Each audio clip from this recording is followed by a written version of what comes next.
ছয় জেলায় সড়ক দুর্ঘটনায় ৯ জন নিহত হয়েছেন, আহত হয়েছেন অন্তত ২২ জন।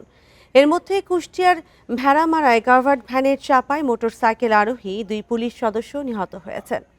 দুপুরে লালন শাহ সেতুর কাছে এ দুর্ঘটনা ঘটে। নিহতরা হলেন পাবনার ঈশ্বরদী থানায় কর্মরত পুলিশ ইন্সপেক্টর মোজাহারুল ইসলাম ও সহকারী সাব ইন্সপেক্টর কায়েজ আলী।